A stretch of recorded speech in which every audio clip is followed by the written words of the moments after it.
Welcome to the first episode of our Headspace series, everyone. Amelia is still at Gen Con, so I'm recording this solo once again. But don't fret, unlike our last bonus episode, she is in this series. But before we get to that, we do have a couple announcements as usual. If you like what we're doing on this show, please let us know your thoughts. We both love hearing from our fans, and one great way of doing that is on our Discord server. Head on over to discord.charactercreationcast.com to join up, and we'd be happy to chat with all of you. Another great way to let us know what you think is to leave a review on Apple Podcasts. We currently have a couple reviews in the pipeline right now that we'll start reading again once Amelia returns next week, but we'd love to have more.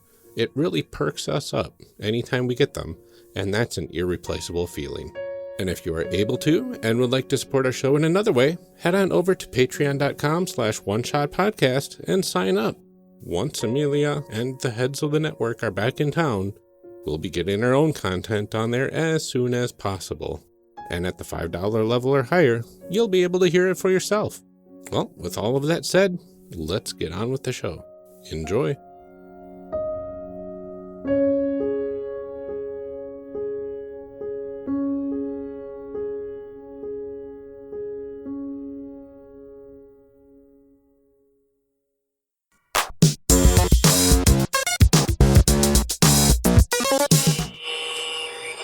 Hey, Phil. Hey, Senda.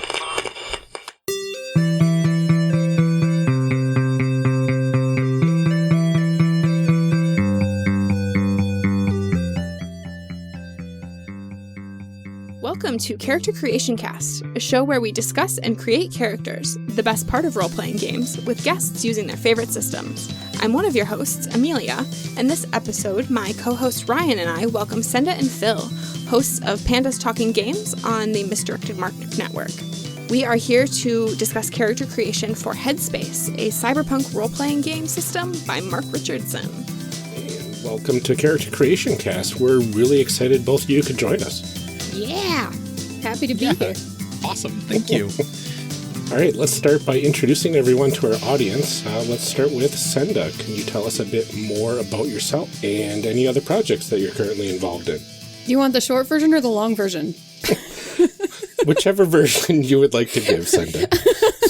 Is this your Conan-like litany? Really, the moderate for, well, you think mine's long, wait till you get to Phil, right? Like that's... So I'm Senda Leno, and I do, as we mentioned, Panda's Talking Games with Phil, and that is a theoretically short-form podcast where we talk about basically 201 kind of GMing concepts from the perspective of one-shots and campaigns.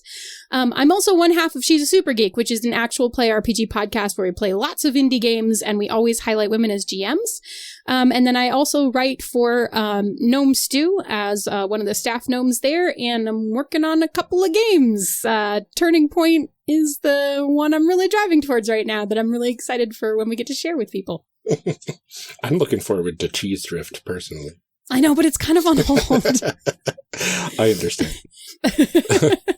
He says with some disappointment. I understand. Yeah. You disappointed him personally. I know. We're only 2 minutes in. I know. You know, it's just one of my special talents. It's a feat. Instant disappointment. Oh. Editor James, cut that out. Okay. All right. Well, thank you so much for being here, Senda. And Phil, can you tell us a bit more about yourself and your current projects as well? Sure. My name's Phil Vecchione. I am Senda's co-host on Panda's Talk Games. I'm also one of the co-hosts on the Misdirected Mark podcast, and I am one of the founding gnomes of Gnome Stew, as well as one of the partners at Encoded Designs. And I am working on a couple different projects, but probably the two that are the farthest along is my Hydropunk game, Hydro Hacker Operatives, and I'm also co-designing Turning Point with Senda. Oh, hey, and you guys should all check out Whirlwind Millionaire. That was, well, it was just released now, but this episode will come out in July, and it'll have been out for a couple of months, but it's a really cool... that game. I released that game too. Yeah, you totally just released that, and it's a cool little game about, it's a single-player role-playing game about if you win the lottery. Oh, it's single player. That's It's interesting. a solo game. Yeah. Nice. Oh, I have lots of time alone. I have no friends. That sounds like a game for me. You would have a lot of friends if you won the lottery. You'd be surprised. Yep.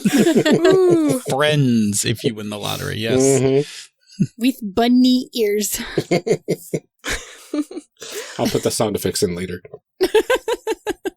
Thank you, Phil.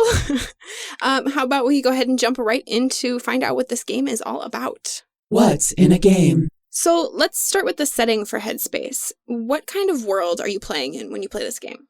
This is a shared consciousness cyberpunk game. So I think is the way Mark pitches it. It's a bit of Sense8 and cyberpunk, and so it's got a lot of the cyberpunk tropes that you would expect, but this really cool shared consciousness system that's really kind of the core of what the game's about. And it's basically for doing heists, right? Because that's the core of cyberpunk Jobs, heists. heists. Yeah. Yep. Mm-hmm. So it's kind of like similar to a game like Shadowrun, things like that, where you're going against the dominant power, quote unquote, in the world. Yeah, actually, in the game, you were operators that actually worked for the corporations, and then you kind of turned on them. And in order to get an edge over them, you all agreed to get this shared consciousness implant, because the implant actually makes you a much better team and more effective. And so you sacrifice a lot because you're basically going to connect all your consciousnesses together. But in doing that, you will get skills and talents and things like that will give you a distinct edge when going up against the corporations. Yeah, and we should also say it is an illegal implant, right? So the interesting thing is there are some weird side effects and stuff to it. So there's stuff like if one of your characters dies, their ghost basically still lives in the implant. Like, you have this weird ghost of a character that is like never going to be gone because their consciousness is still somehow kind of a little bit there. Oh, which I also think is very cool. Yeah. And then I think the other thing to say about the rest of the world is the specific scenario in the original book is basically there's been some sort of recent upheaval where like there was an earthquake, there was a tsunami. So you're dealing with a lot of destruction. You're dealing with a lot of disease. The corporations are basically built to be like a news broadcast, which seems to be good, except kind of really isn't because they're, working behind the scenes. There's basically the pharmaceuticals who are saying, oh, we totally have the cure for this plague that's sweeping the areas that were affected by the tsunami, except they kind of actually don't, like, it doesn't actually work. So there's quarantine zones, there's all of this kind of stuff going on. You've got multiple corporations who are all out for their own purposes. So you're also characters going up against these corporations, and each of the corporations is represented in game by kind of a head main character bad guy kind of face. So there's like a big boss sort of situation with each of them. Oh, that's a pretty classic cyberpunky trope of like man versus faceless corporate entity doing terrible things in the world. Like, that's a pretty yep, definitely that standard for the genre. Yes.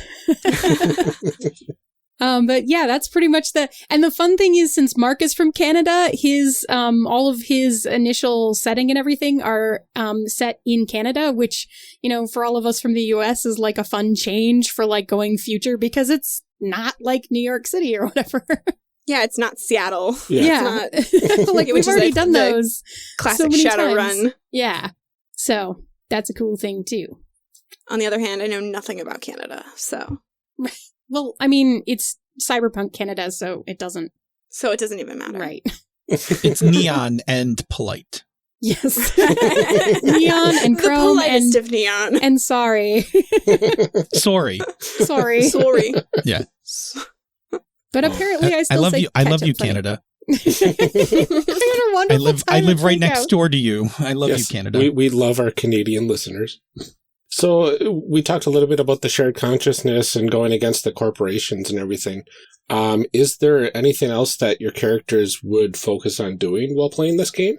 I am going to say I've only ever played this as one shots, but there is a lot of drive to just be in very constant opposition to the corporations. That is like the core purpose of the game, is like that against corporations thing. There isn't really a secondary aspect for like downtime or anything like that mechanically. Oh, okay. Now, it's a Powered by the Apocalypse game, so you can, do, it has a lot of flexibility for you to just do that. And because it hooks directly into emotions for all of the things that you do, my experience with characters in this game is you're going to have a lot of character interaction. Even like while you're on the job and stuff, you end up with a lot of character building, relationship building stuff, which is why I love it. Nice. I'm super duper good at it. So a lot of the stuff that we would usually think of as sort of downtime activities ends up happening sort of mid-adventure because there's so much of that built into how you use your skills. And like what happens when something goes wrong is emotional feedback and that kind of stuff, right? Mm-hmm. That makes sense, though. That's kind of like built in that way then, because if you're sharing consciousness, you're sharing your feelings too. Mm-hmm. Right. And that's part of the drawback of it is you don't have a way to turn this off. Like everybody's dealing with that all the time. And so you can communicate instantly and you have access to each other's skills and that kind of stuff, which is really cool. But when you access someone else's skill, you're also accessing the emotion that they associate with it. Mm-hmm. And so, my favorite part is like when you track basically on a scale, right? Emotions. And when one of them tops out, then you get this blowback, this like overload of that feeling. And then it affects like everyone. Oh. Yeah, it actually bleeds through. Yeah, it's like this bleed. So it bleeds out from that one person and it hits everybody. And then like you take actions based on being overwhelmed by this emotion, right? And they're actions that are probably not helpful to you in the situations that you're in. And then you kind of have to just deal with it. Yeah. It's a really cool, like, team building sort of mechanic, though, too, is that you're really connected then to the other people in your group. You don't have people doing totally separate things all the time because you can't. Like, you have to be kind of involved in everything together. And I like how it solves the metagame knowledge of, I know this, but you don't. Right. Now here, it's everybody does. Right, which is, so the other thing that it solves, I'm sorry, Phil, you can talk, I saw you open your mouth. Yeah, I was just going to say, it solves, I think that you were just about to say it. It solves the other thing that normally happens with groups. So communication and things like that are instantaneous across the headspace. So characters can be in completely different locations and they're fully aware of what every other character is doing and can communicate with every other character. Yeah. There's no lone wolves and it's not an issue to split the party. Yeah. Right. Yeah, it's a thing that I think we find workarounds for in a lot of other games of like, now you have this, magical way to communicate, or you have this piece of technology, or you have this, like we find other ways to make it work. Whereas like that's a built-in mechanic here of, you know what, don't even worry about it. Here it is. That's what the game is. Right. Everybody just knows. Built to metagame. Yes. So we talked a little bit about the fact that it's a Powered by the Apocalypse game. So we know that it has playbooks. And there's a rule book like most role-playing games. What other stuff do you need to play this game? So you do need, and you don't necessarily have to use it, but Mark has a lovely mat that you can use, or you can just print it out. There's basically a page that tracks the emotions on it. I mean, I guess you could play it without that too, but it's nicer to play it on that. you do actually have to keep track of the stress level and all the emotions. So the board makes it easier, but you could you really could do it. I mean, you really could do it on an index card by just checking, like putting tick marks or something. Yeah. But the board is nice. and you can get the schmancy he has tokens for it. Yeah. Yeah. Yeah, he has cool tokens too. But again, like any token on the board, like you can just print out the board on a piece of paper and, use an extra die or something and you will be fine. Yeah, I think that's one of those things with a lot of games is that there are fancy specific pieces that you can have, and certainly in a lot of ways they were designed to make things easier. They were, thought was put into them, so they are really nice to have. It is not the end of the world if you don't have it. You can still find other ways to do it. Right. Absolutely. But clearly thought was put into it, so, here's this thing. Yeah, no, the actual mat, and I don't have it, but he made a really nice, it's like that, isn't it like the rollable dice mat fabric? Am I misremembering that? No, I don't think I think it's a laminate. No, it's like a flat laminate, and then he's got these lovely laser etched tokens with the Headspace logo on them that fit, like, are the hexagon to fit exactly in the spaces, and yeah, it's very pretty. Very cool. Oh, I like when things fit perfectly. If you were gonna play this game online, you could easily, like in a Google spreadsheet, emulate this with just, coloring in columns and things like that. Yes. So it's definitely nice to have when you're playing at the table, but like we were saying, like there are easy workarounds. Don't let the lack of mat or token Yeah. dissuade you from trying it out. Absolutely not. I've never played it with the actual mat, as I've just demonstrated. I just print out a piece of paper. Like, I know that it's a thing that exists. Right. It was pretty. I want it because it looks nice. Right. I couldn't justify it. That's how I feel about a lot of stuff in role-playing games. I'm like, please, but it's so pretty. I want it. But you don't need it. No. Oh. And then I assume also D6s. Correct? Yes, yeah, because Powered by the Apocalypse, yes. Yes. Mm-hmm. Almost always D6. Mm-hmm. I've there is at least one D10 that I know of for sure. Interesting. That's Erica Chappelle's Flying Circus. Uses D10s instead of D6s. Oh, that's really interesting. I haven't played that yet. Mm-hmm. All right. So what would you say then is, aside from, I guess, the most unique thing about it is the shared consciousness thing. Is there anything else that would set Headspace apart from other games, especially Powered by the Apocalypse games? I think one of the really interesting things in the game is that you have a professional move, and that just works. Right. For you. Like, yeah. That's not a thing like you worry about rolling. Like, you roll when you borrow other people's moves. Like, you're expected, the assumption in the game is that you are hyper competent. So whatever your playbook is, you are like, you're the person. Oh, wow. When it comes to that. So you're hyper competent in that, in your area. But you then, like, it gets messier when you have to borrow people's, when you borrow people's skills. Oh, that makes sense. Which is the thing you actually get to do through the shared consciousness. Wow.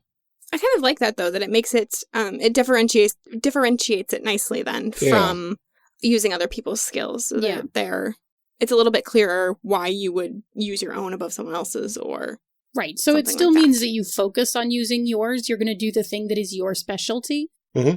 But it means that, if you're the, the tech and you just got caught in the basement of the corporation, you could borrow skills from the infiltrator to try and get out of there, right? Mm-hmm. And that's what makes it easy to split the party, because you're not like, oh, well, they won't be able to defend themselves or whatever. Right. No, right. You're not totally lost when you're... Right. Like, you could just, borrow someone else's, contingency plan or whatever it is. So, So before we get into the actual character creation portion, I'm going to talk a little bit about the background of this game, and then a few terms that people might need to know before we really jump in. So Headspace was created by Mark Richardson, like we've said, and it was successfully kickstarted in 2015 and then released in 2016. So it's a pretty new-ish game, I guess, as far as some of the ones we've been talking about are from, like the 90s. It's fine. Can I plug a thing? Mark is working on his setting book right now. It's getting so close to being done, and I'm so excited to see it because it will have more settings. So look for new Headspace stuff soon. Oh, fantastic. That's awesome. Maybe not in Canada. No, definitely in Canada. Still in Canada. Still in Canada. No, the new locations take place around the world. Oh, right. The locations. I was like, no, Mark is definitely still in Canada. They will still sell the book in Canada, I promise. The new locations are all around the world. Like, I think setting, not where. I know. I could drop a spoiler here because my favorite one is by Emily Carboss, and it's Under the Ocean, and I really like it. Attention, Rich Howard. Ooh, I know, right? Tell me more. Paging Rich Howard. One of the things that I want to talk about before we jump into our character creation portion is the social contract that they have written at the beginning of the book, which I feel like is a really good rundown of the kind of emotional stuff that goes on in this game. Because I think when you start talking about shared consciousness, there's a lot of extra stuff that goes along with that. There's, some emotional stuff that doesn't necessarily come up in every other game. Do you guys want to talk a little bit about that and about how to kind of play around that? Oh man. I know it's a lot. It's a big question. Yeah, that's big. So it just so happens that we've been working on a game called Turning Point, as we said at the beginning, which is also a very emotion heavy game, and is specifically built to probably be what's a good word for this, Phil? What is it? More emotionally hard hitting, closer to home. Yeah, I mean, charged, I think is probably the word you're looking for. Charged is yeah. Yeah. I mean, we talked a little bit when we did our episode with Alex Roberts too. We talked a little bit about bleed and how there are games that are designed to induce that. And it feels like this one maybe isn't necessarily designed specifically to induce that, but that is a thing that's going to come up. Right. And so the interesting thing, it's a good table contract, right? And it's basically a table contract that, to my mind, covers a lot of basic gaming safety, in terms of being able to have a safe space to be emotional and play emotional games at the table. It basically outlines the basics right there, right? That doesn't mean that I don't think that you want to have a next card on the table too, because I still think you do. Well, and it definitely mentions it in there that it encourages that as a tool too. Right. So I think that it's not necessarily that, hand this couple pages to your players, say read it and be done. Right. No, I don't think it's the be all end all. I think that it's a very good, introduction to make sure that everyone kind of understands what they're getting into, and to explicitly lay out at the beginning of the game, it's just not going to be fun, you guys. You don't want to play this game and trigger someone because it sucks. It's a good quick rundown, and I think it's a really good reminder to have that conversation before you jump into this game. Yes. That's really the biggest piece for me, is that it's a reminder to everybody that this is a conversation that needs to happen, Yes. And I do think this is a game where it's important to name things like lines and veils. And I know that he, kind of basically put that in here.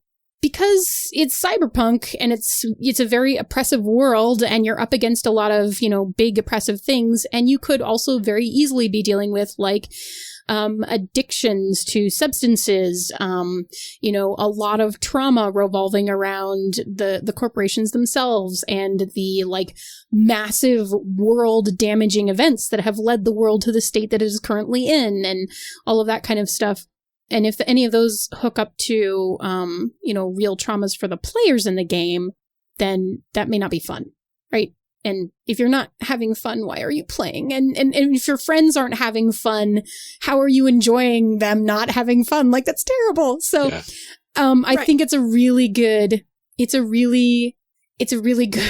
to don't forget to play this game safely. Right. Just care about the people that you're playing with. Have those conversations. There are, you can have, I don't want to say negative emotions, but you can have things that are tense and that can still be okay. But there are times where as long as everybody's buying into that. Yeah. And so it's just important to have that conversation at the beginning and say, are we all on the same page? Is this something that we are all buying into? And to kind of set those expectations for what's going forward. Mm-hmm. So we talked about them a little bit before, the 5 different emotions that this game uses as your basic attributes. Could you cover what those emotions are and kind of what they're used for? The hilarious part is the part where you expect me to remember everything about this game. Well, we've got rage, grief, fear, need, and ego.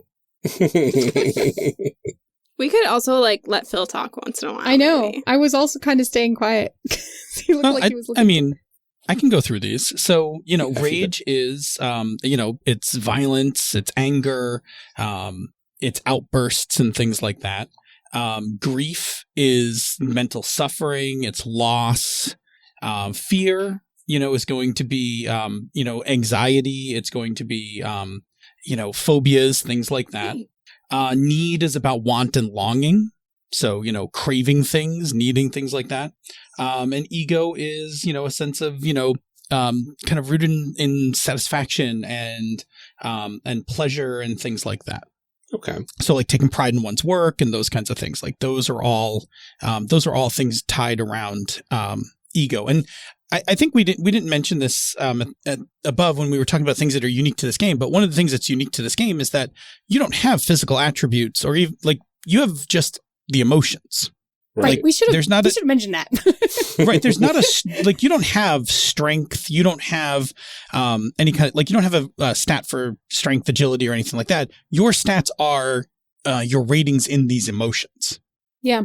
So what happens is when you use a skill, you're using your emotional attachment to that skill based on the memory that you associate it with. You're using that emotion to do that skill. Right.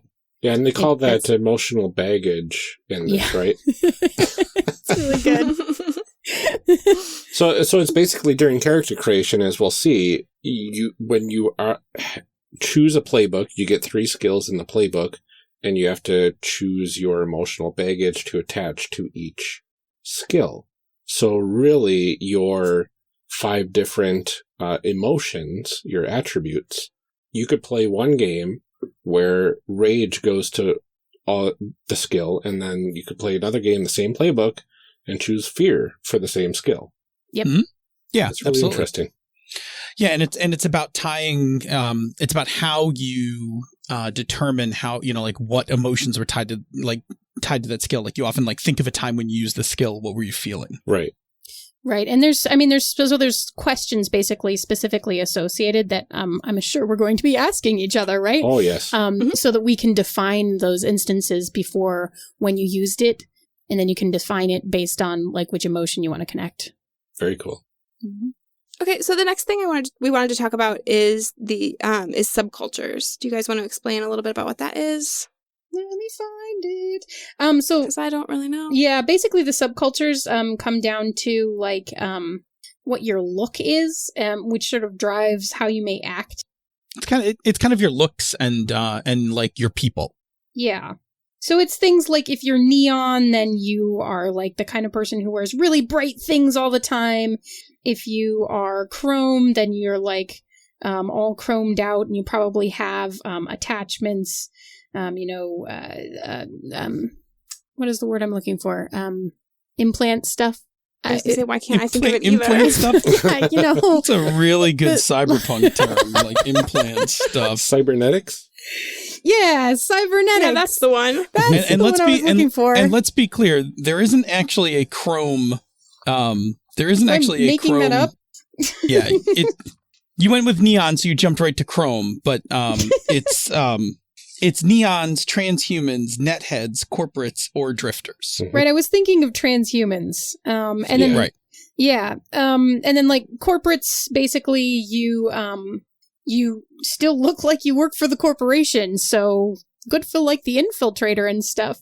The netheads are basically the people who spend more time in the online world than in the physical world. So, your physical appearance is not a really big deal to you. And then drifters are kind of what they sound like. They're people who are kind of, wearing all their possessions on their back and not staying in one place. Yeah, and the nice part, the rulebook has in it, during character creation, has illustrations of each one. So you can see, not only is there a brief description, but there's also a picture, so you can kind of get an idea of what, dress and culture looks like for those groups. Right. And then it does the next thing, which is very powered by the apocalypse, which is you have 5 things about you that could be affected by this look. So what do your eyes look like? What does your hair look like? What does your body look like? What do your clothes look like? And what does your online avatar look like? Oh. And then in a very powered by the apocalypse way, he's basically just got lists, right? So your eyes for neon, and then here are 4 options, and you just pick one. Okay. Which is very powered by the apocalypse with lists. So you're not trying to go, I don't know, what does neon mean to me? No, he's just got lists. Right. Yes. Now, are you confined to those lists when you select the look in this game? Because I know some games like Masks, they just give you mainly suggestions for the type of looks and stuff that you can be or have, and you can still make up your own stuff. Is this one more of a, they suggest you just go and use the ones that they list there? Because each... It does say just pick one from the list. Okay. So, I mean, I think any reasonable GM would, let you drift from this, as long as I think, the lists give you pretty much the gist of what each one looks like. Right. So that's how I would use it too. Yeah, like if you didn't want orange eyes for your neon, like maybe you wanted, like LED blue, like that's, I'm sure that's fine, right? Like, I don't think Mark comes to your house and takes your book away. No reasonable GM is going to be like, that's it. Shut it down. Yeah. Can't play at my table. Yeah. We're done here. You can't pick from the list. You're out. You're out. Yeah. You had one rule and you couldn't follow it. And I feel like that's a lot of true with a lot of Powered by the Apocalypse, the way the lists work, as long as it's reasonable. Exactly. Right. So in this game, the playbooks are called operators. So can you tell us a bit about each of the operators? Yeah, do you want to start, Phil, or do you want me to start? Hang on. I can do it. Okay. I'm just going to get to the right going to get page. to the list. All right. So our operators. So operators include the runner. And so this is the person who they can drive, they can run, like whatever if it moves, they know, like this operator can manage it. So they can, do cool stunts with vehicles and helicopters and, all sorts of things like that. They can parkour through cities, all of that. Can they drive jet skis? Yeah. Can they what? Yeah. Can they drive jet skis? Yep. Okay. Can be driven. That's all I need to know. Yep. We have the Ronin. And the Ronin is kind of the classic street samurai, right? So this is like the corporate soldier. They're the ones with all the weapons. Oh, okay. They're the person who's gonna put some people down. Yep. Then we have the handler, and the handler is like the person who they orchestrate everything, right? They handle the logistics, the planning, and all of that. And they're kind of connected to everyone, right? Yeah, and they're the people with like the face skills, the talk to people skills. Exactly. Like they're the all social. Mm-hmm. We have the tech, who is everything about technology. So hacking and building stuff and, making, modifications and, building, a drone out of, spare parts, whatever. If it can be built, it can be hacked into or whatever, the tech is the person who does that. And then there's the white coat.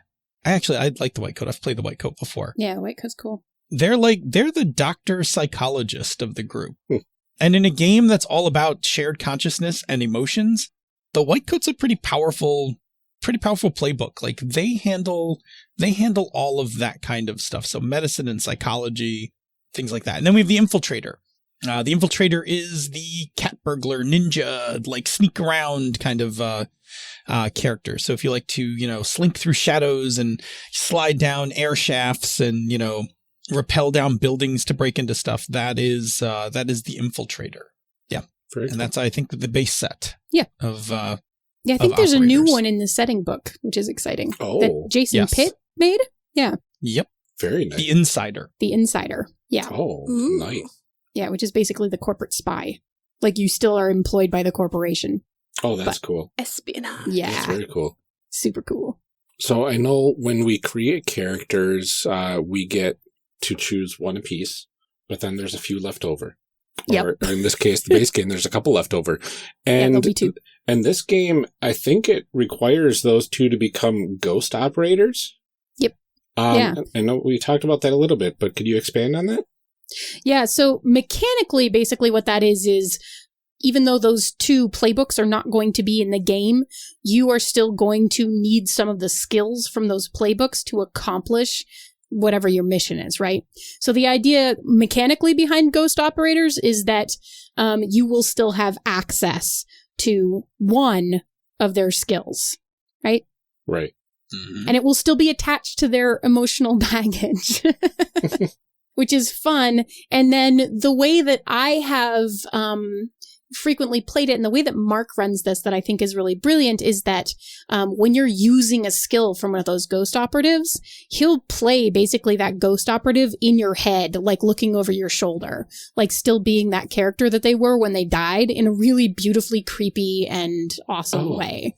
Interesting. So like their consciousness, their actual consciousness does still kind of exist in that headspace. Yeah. I haven't played it quite so literally, but it was amazing when I played with Mark after, and I was like, oh man, that's awesome. I should have done it like that. But what's cool about that is it gives you still a lot of opportunity to create emotional connections with that character who is dead. And then you have a lot of emotional baggage that comes with that because that team member of yours is dead. And so whatever relationship you had with them, you still get to kind of explore that because they're still there-ish. Yeah. But you also have to explore it from the context of they're gone, right? That gets really philosophical. It gets really intense. And so when we played this game on She's a Super Geek, it ended up being the cornerstone of our entire thing, right? That this one character, there were two characters who weren't actually there, who were ghosts, but this one character, we like fixated on her. We only remember one. Is she the one with the poodle? Am I remembering this correctly? Yeah, Bombshell. Bombshell. She was the best of us. She was the best of us. I remember this. So, but like, we ended up building all of the character relationships all almost basically kind of centered around her. Like once we figured out how she died and the fact that everybody was really upset that she died, like it connected everybody else up together. And so like that kind of thing just happens really organically with this game and with the ghost operators, because we do in character creation have to both create those operators, figure out how they died, and which skill of theirs we're taking forward. So like which piece of them we're bringing with us, right? Mm-hmm. And I like that it keeps you accountable. We talked a little bit about this when we did our masks episode. And one of the questions in the character creation for that one is, you know, like what went wrong when we first, I don't remember exactly how it's worded. And I'm sorry, Brandon, don't yell at me.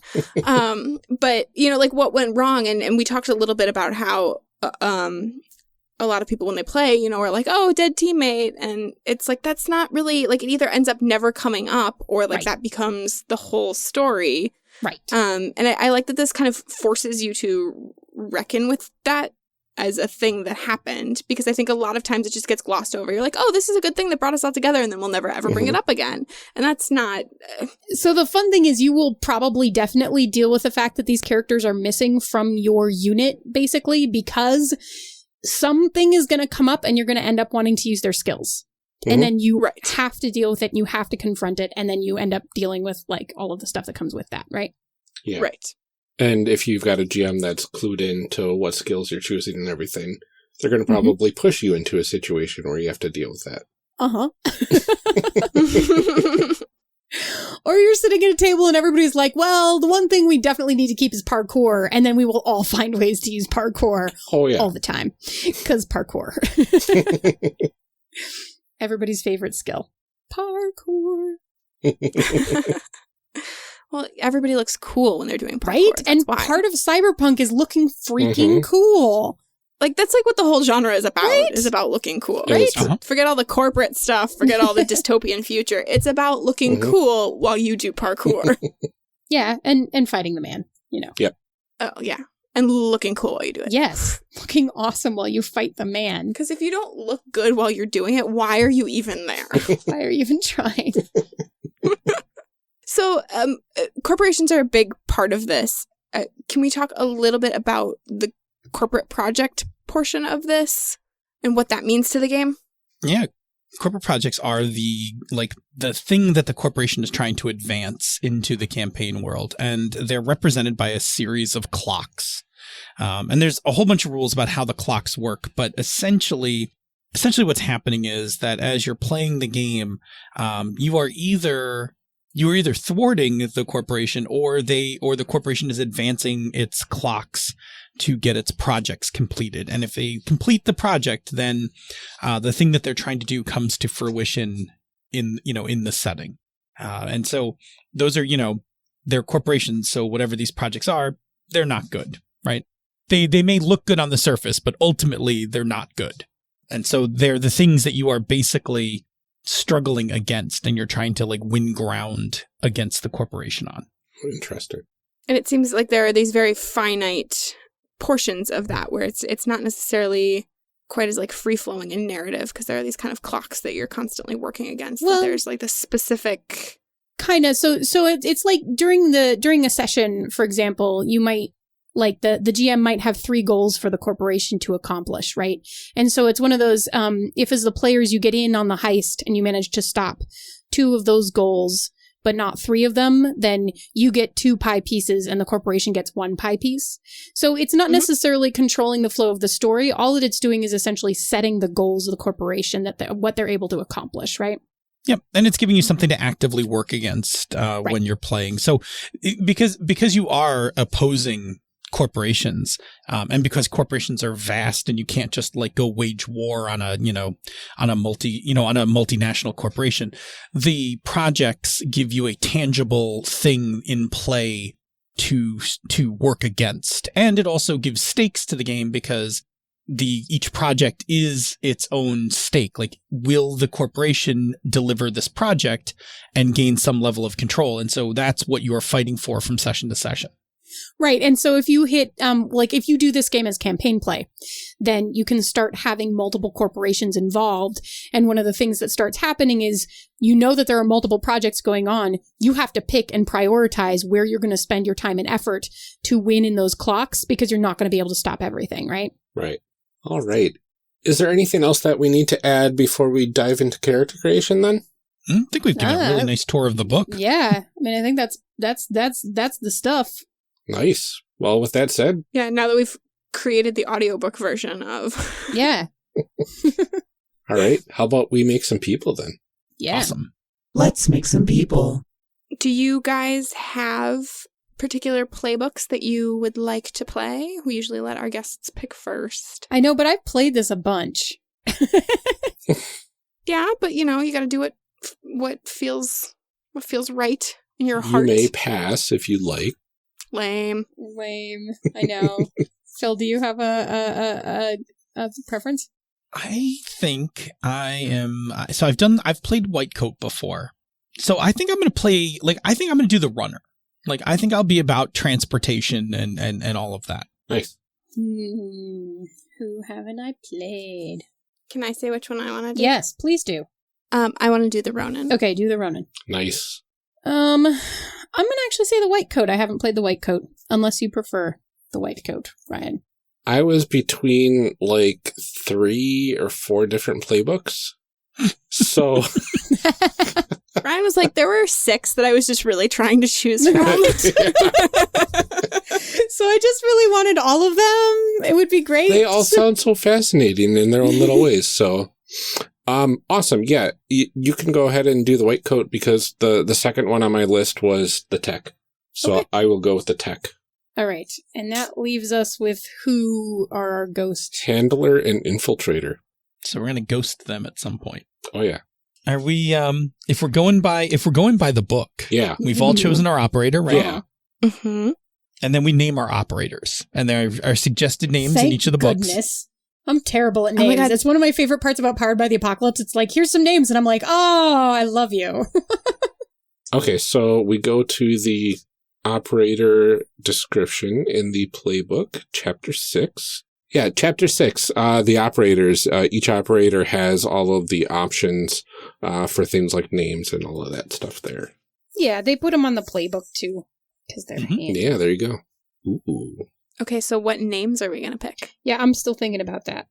There's choices. I know. Yep. I'm thinking. I have selected Charger, because that is actually the name. That was actually my first car, was a Dodge Charger. Nice. So, yep. So I'm Charger. All right. I'm going to go with Angel. Nice.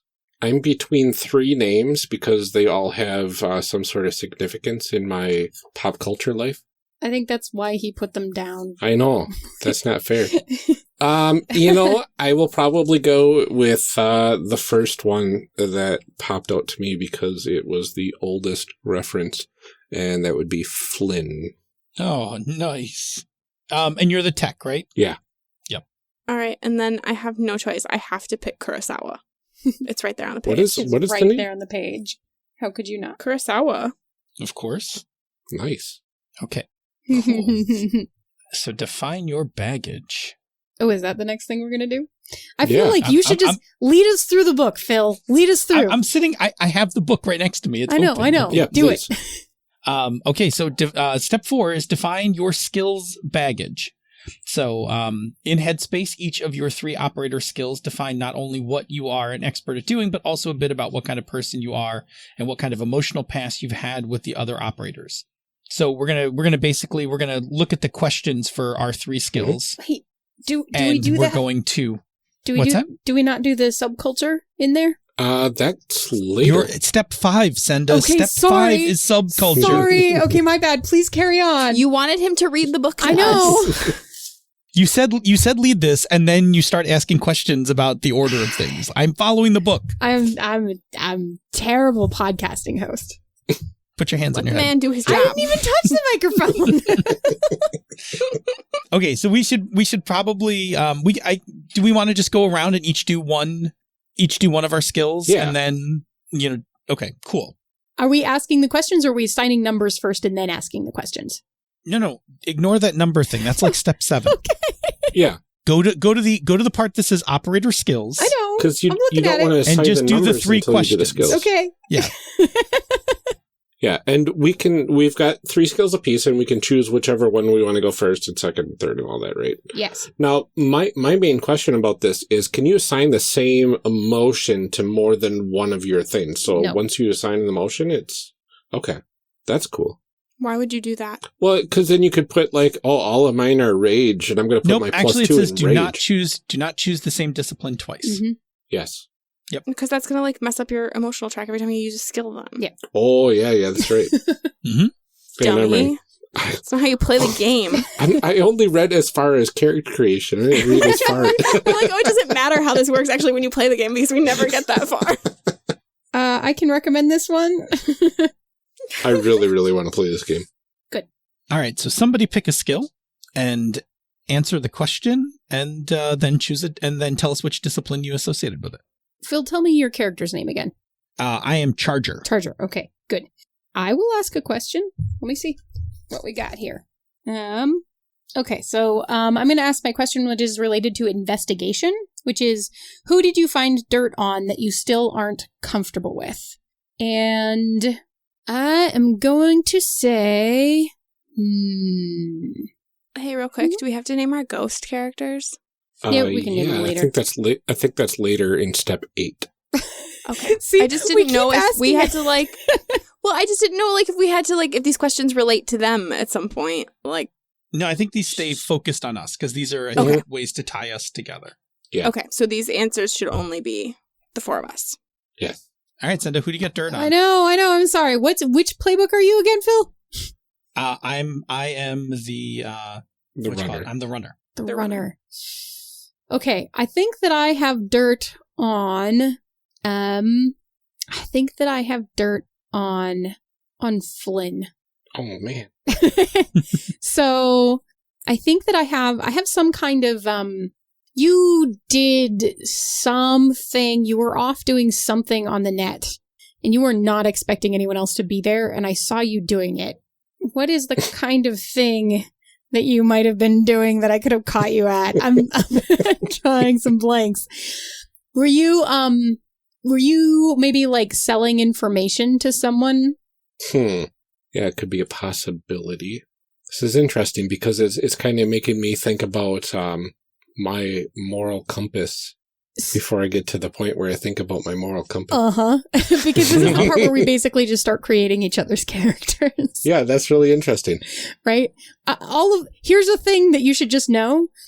All of the questions are going to put all of us in awkward situations. Like, all of us are going to have that with each other. So Yeah, so somebody winds up, I think, with one of the books, somebody winds up with a drug addiction.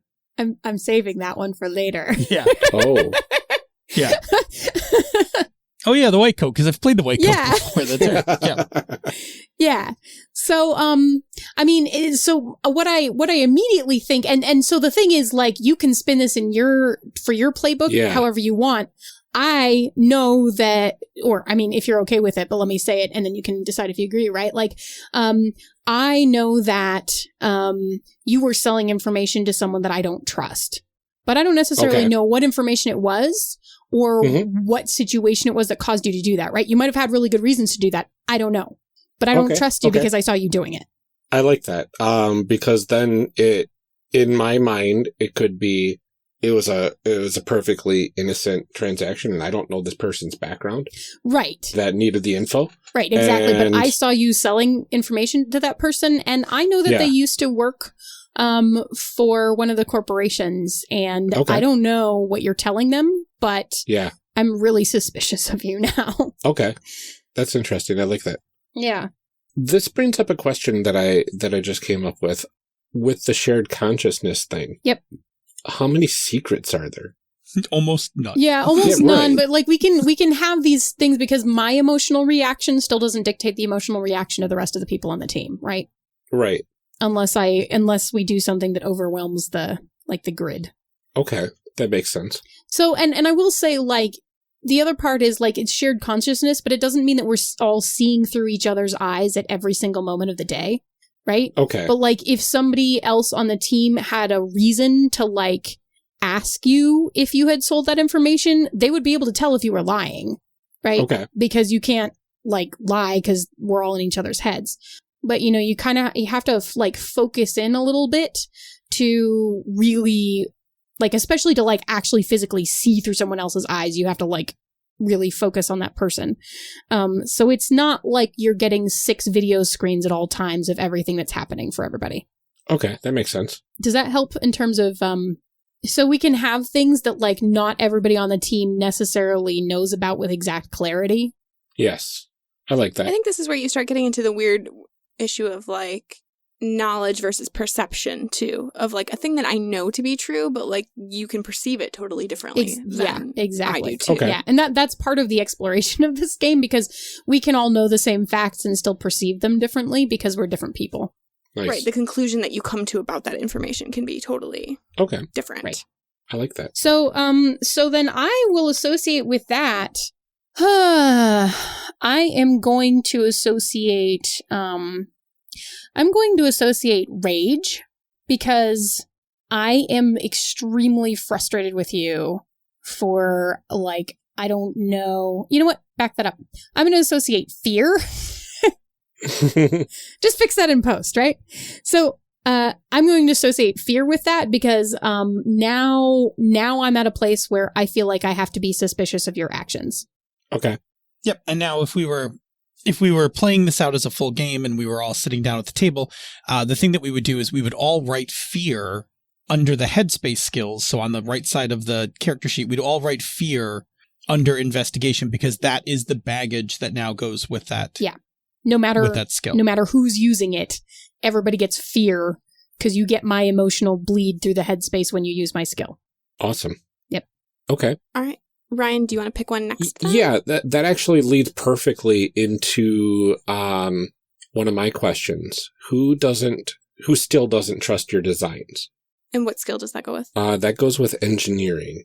So, I mean, it kind of naturally progresses from there. You found that, you know, I was doing this shady deal, but you never told me that you found out. But, you know, all the designs that I come up with for all the different tech and stuff on the team, you're basically like, this is garbage. Why are you even our tech? We need a different tech. Right. Yeah.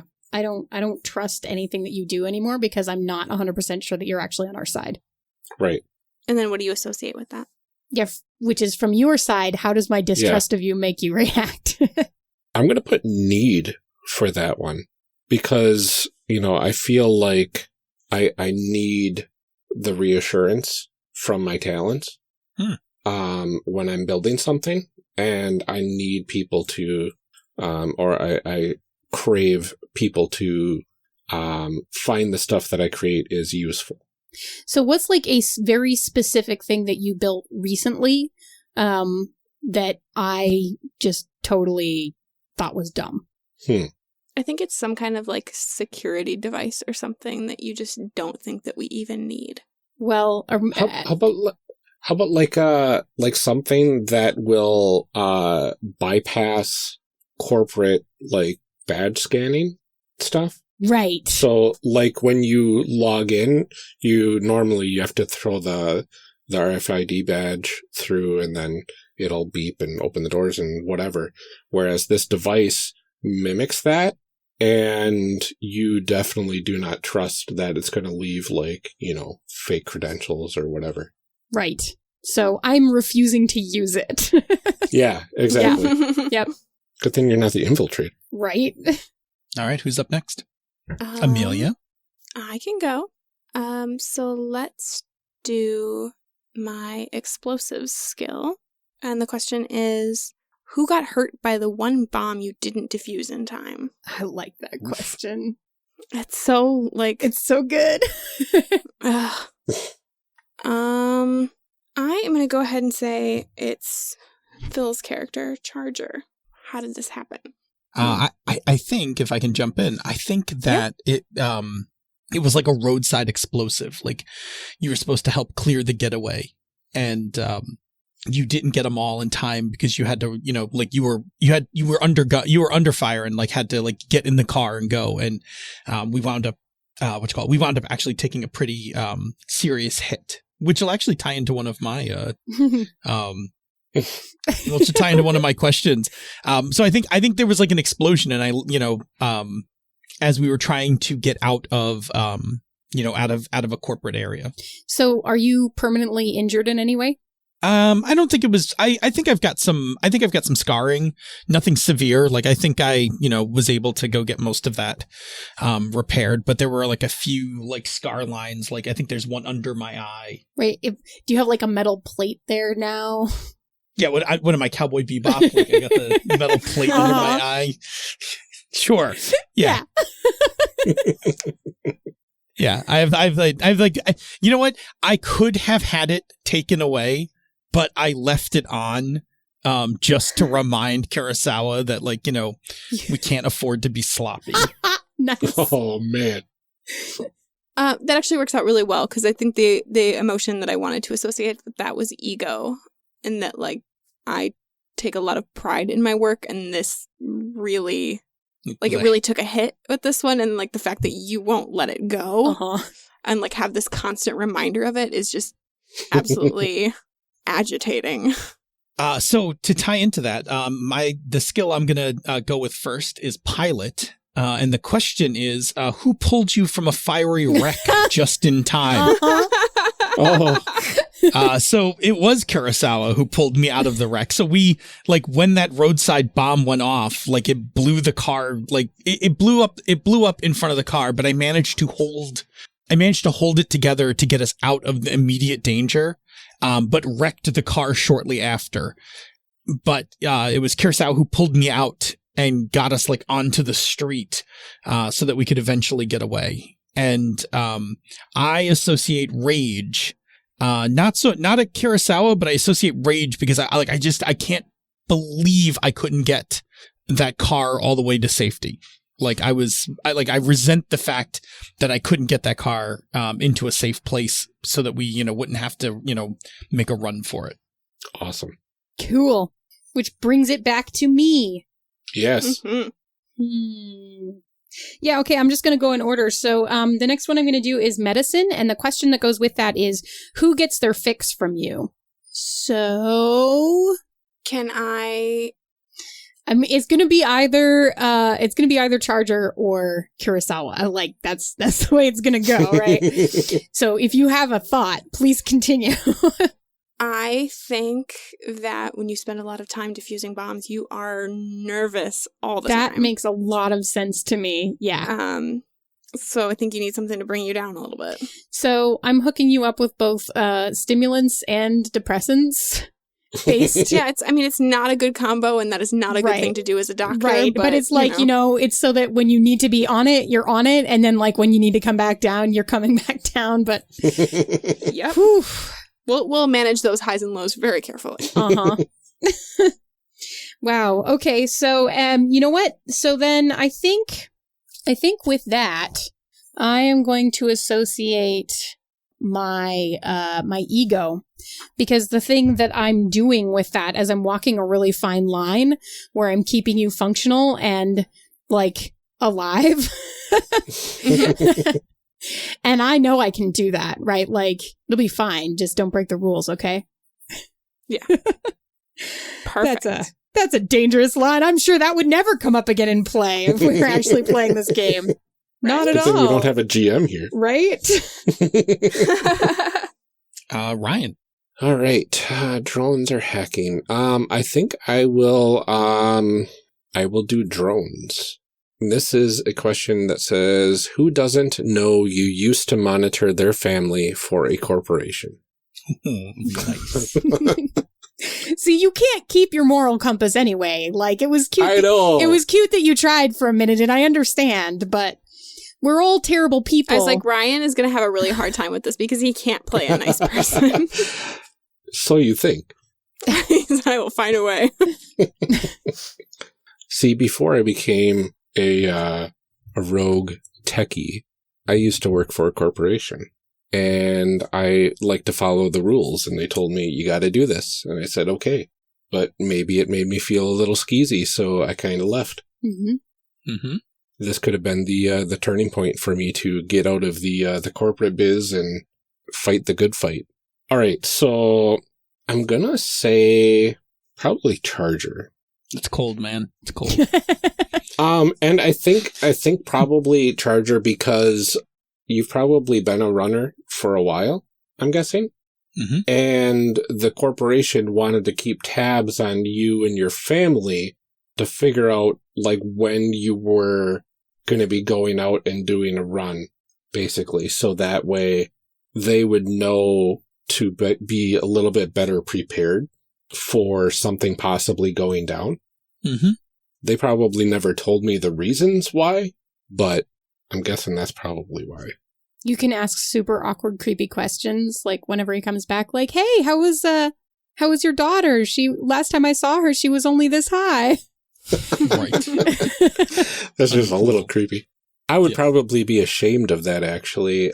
Oh, we're gonna get to regrets in a little bit. Yep. There's this is a minor regret you have. Yeah, there's some bigger ones. You got some worse things that you did in your life, just so you know.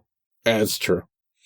All right. Amelia. Wait, we haven't got an emotion. Oh, so I've got the emotion. I used need already, so I think I'm going to associate this with fear because the corporations are pretty powerful, and it was more of a you do this or else, and the or else may not just be you're fired; it may be you're extinguished from life. Yeah. Yep.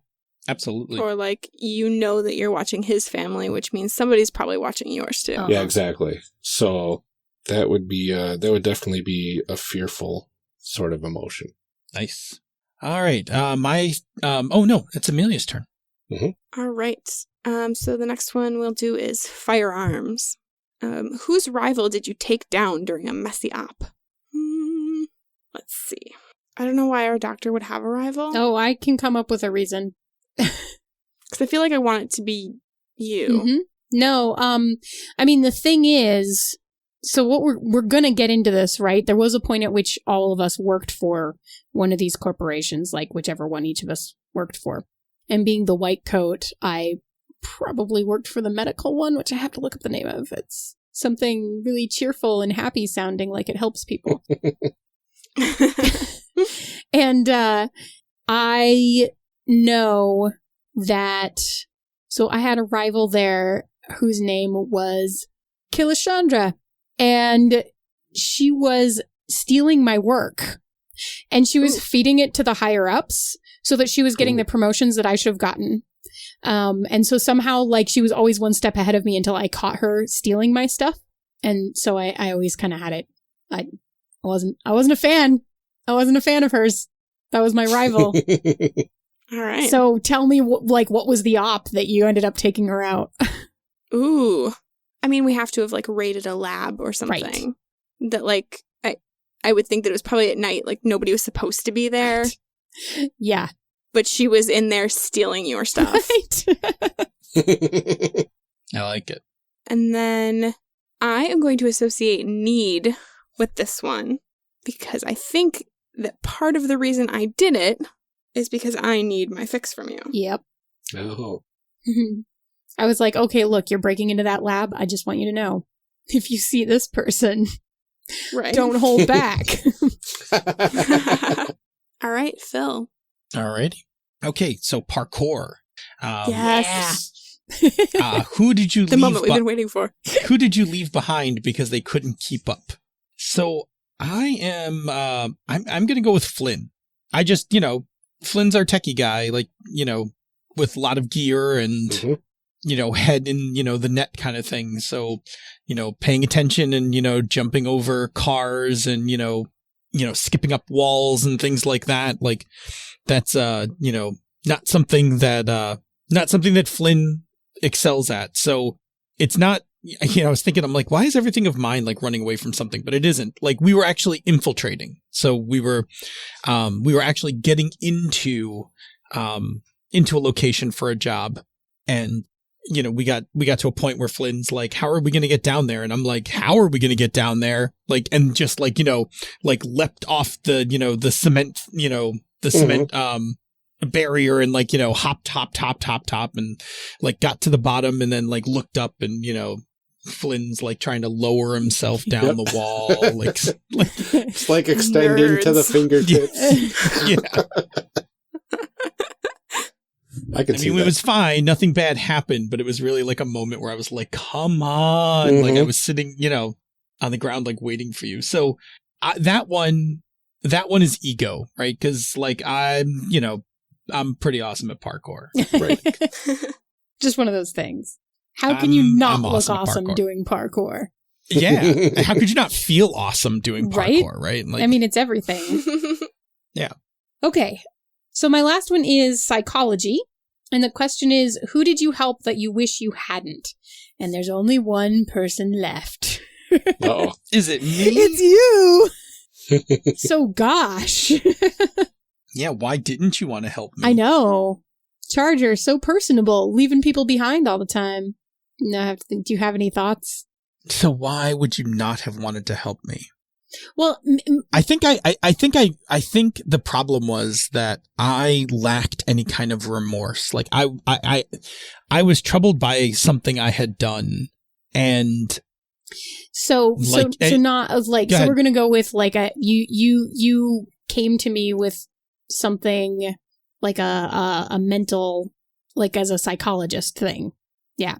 And I basically told you that it was okay to not feel any remorse for like, I don't know, mowing down a bunch of people with your car or something like that.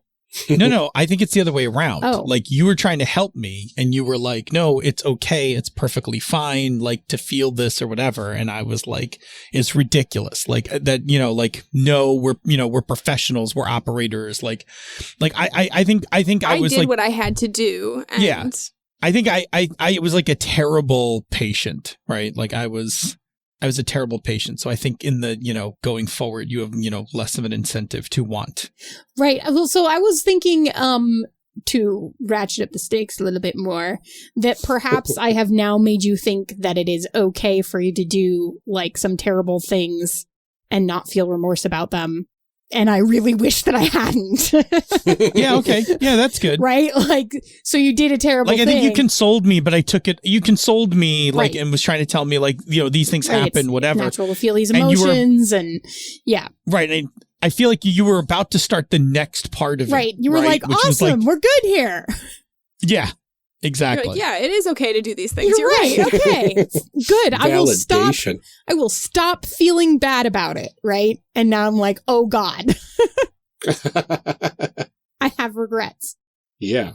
Yeah, does that work? I like it. Cool. So I'm going to associate so you know what I'm actually going to associate that with is I'm going to associate it with need. Because I think I'm still trying to get you to not be a monster. Right. Like, yeah. So I'm really trying because like, so I have this need to constantly try to get you to like re-acknowledge that you have feelings about it. And you're just like, you don't care. Right? I get this thing locked down and put a 6 feet of denial on top of it. We're good. Exactly. And I'm trying to get through there, but like I can't, but like I have this, I need to fix it. Like I can't leave it like that, but yeah. Sounds good to me. Yeah. That's awesome. Ryan, what is your All last right. one? My last one is hacking. And my question is, whose dark secret did you erase, and did you keep a backup?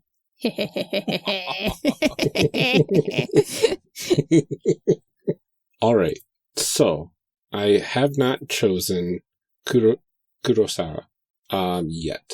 So I think I will choose Kurosawa. Okay. For this. Did I keep a backup? The answer is always yes. I mean, you really should have. I'm gonna say no. Oh my gosh, very he's honorable. trying so hard. He's so he really wants to be a good person. All right. So I just want you to know, like, this game is all about redemption arcs, so, like, I know. it's okay. Ryan, we can't redeem you Just if you're not lean bad to into begin it. with. Just lean into the bad. It's okay. That's true. I could do that, but I will not. You can't. There's nothing. Senda, I keep trying, and there's I nothing know, you can I do. know. That's just he's yeah. But like raise the stakes. Yeah, I need to raise the stakes. The stakes. Yes, the stakes. How can these stakes be raised? What dark secret Yeah, did I erase? that is the real question, is what dark secret did you erase? That is the real question. Mm-hmm. Okay, so we got a Ronin, Mm-hmm. expert at combat. Let's see. Did she like Kill murder somebody? somebody? Yeah. She must. Yeah, I mean, mean I'm- that's the obvious. I'm The thinking. answer That's seems like yes. I'm gonna say Signs point to yes. murdered somebody important. Right. On Mhm. the Resistance's side. Oh, so you can put this crap on me, but you can't take it Right, yourself. right. He's being really bad about that, but yes. That's fine. But it's I'll take fine. I mean, so the other part of this is it's fine because you were probably working for the corporation still at the time when this happened. Yeah, when that part happened, but then erasing it. Yeah, no, erasing it must have happened later. Erasing it Yeah. happened wherever you want. Exactly. Yeah, so I'm gonna, I think that would be good. And what emotion? I think I will put ego for that one. Mhm. Because the evidence wasn't easy to get to, and the evidence that it is like a video or something of you doing this, but whether or not it was intentional that you killed them is, circumstantial. Look, he gave you an out. I did. He's so nice. I lean- like he's his. Lean into it, though. Because I'm like, no, I yeah, I'm totally like, of course you meant to murder them. Like, why wouldn't you? But Right? in my character's mind, I don't know if there was motive behind it or not. But there was this thing in your past that would have really bit the team in the butt if it would have existed there. So I used my mad hacking skills to find this evidence and remove it from existence for the betterment of the team. All right. Probably for your personal safety as well, because if the corporation was sitting on the evidence of task complete and then they released that to the world, there's a lot of people who would be out for you. Mhm. Yeah, it's true, but I And everyone you've ever associated Uh-huh. with. Yeah, All right, there's a little bit of selfishness in there too. Yeah. Self-preservation. Mm-hmm. All right, I'll concede to that little bit. That's not even anything. I know.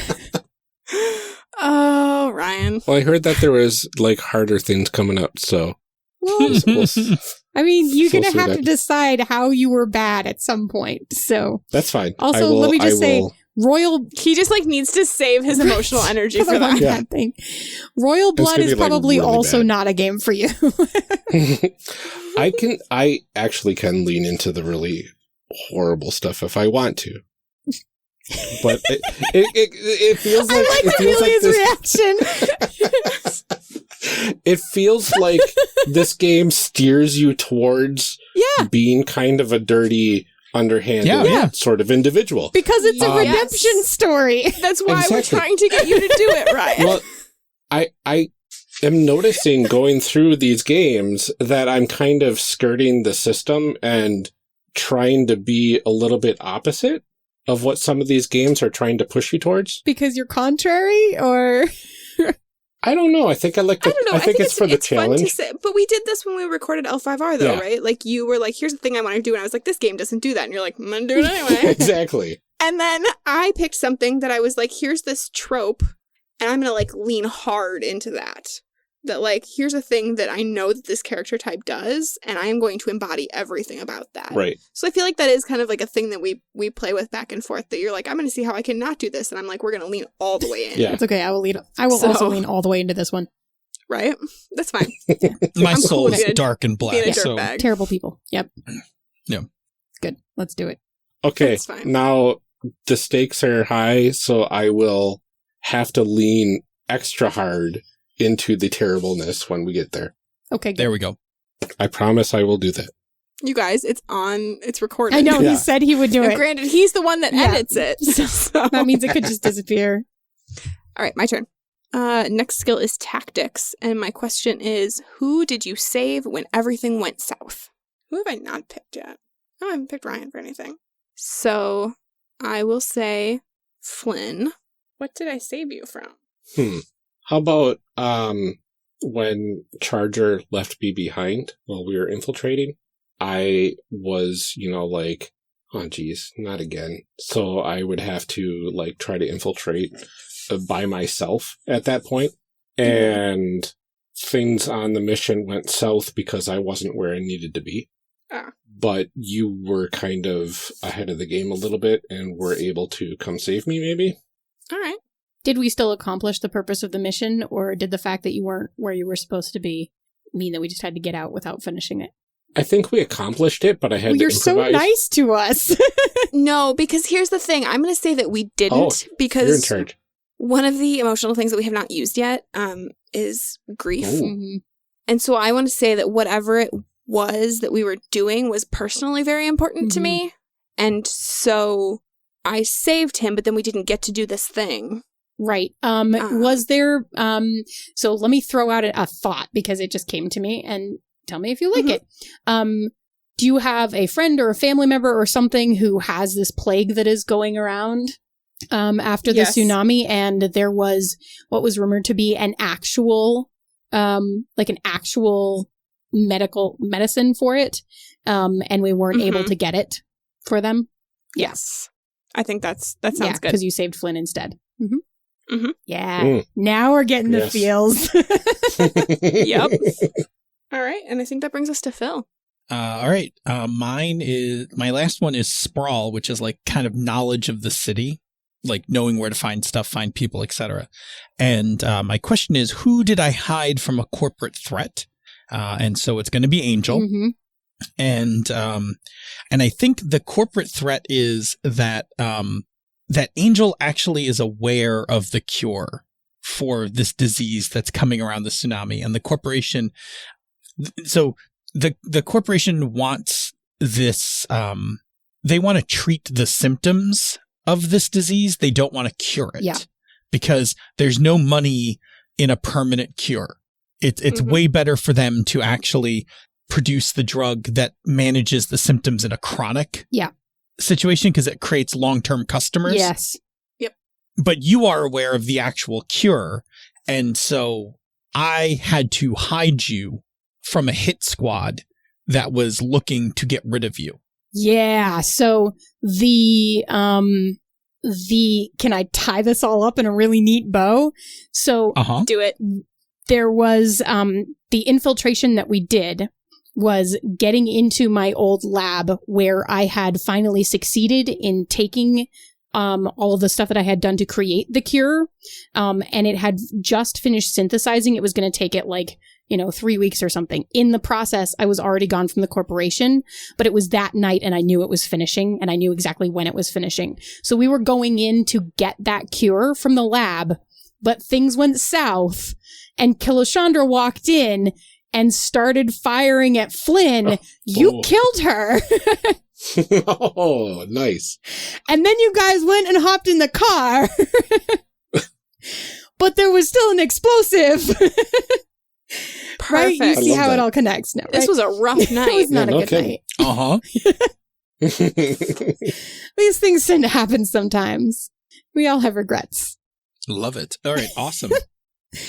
All right, so that then brings us, now that we have done that part, we move on to the next step. Wait. What is your emotion? Oh, I'm sorry. Fear. Mm-hmm. That's appropriate. I always forget to do the emotion part. Like, I had it written down. I just forgot to tell you guys. Yeah, but if you don't say it on the mics, then nobody knows that you did it. Exactly. Fear because we were on the run Yeah. for that whole night. Yeah.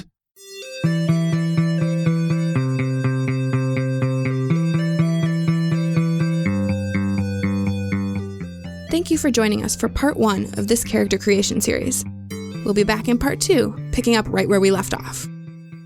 Character Creation Cast is a production of the One Shot Podcast Network and can be found online at www.charactercreationcast.com. Head to the website to get more information on our hosts and guests, or even some of our character sheets. Character Creation Cast can be found on Twitter at CreationCast. I'm one of your hosts, Ryan Bolter, and I can be found on Twitter at Lord Neptune. Our other host, Amelia Antrim, can be found on Twitter at Ginger Reckoning.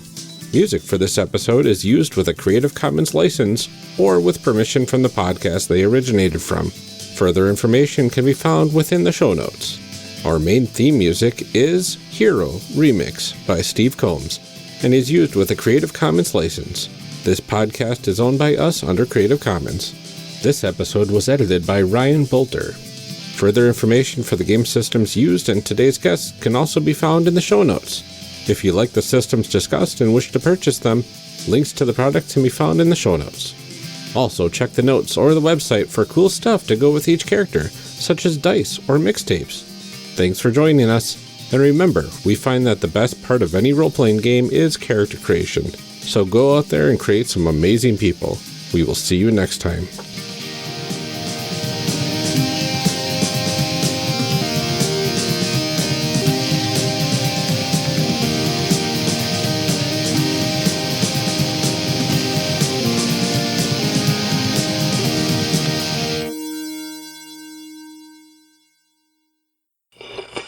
Character Creation Cast is hosted by the One Shot Podcast Network. If you enjoyed our show, visit oneshotpodcast.com, where you'll find other great shows like Adventure. Adventure is a bi-monthly actual play podcast hosted and created by Pranks Paul. Adventure brings your favorite shows and characters to life, combining fanfiction and tabletop into a delicious, chaotic sandwich.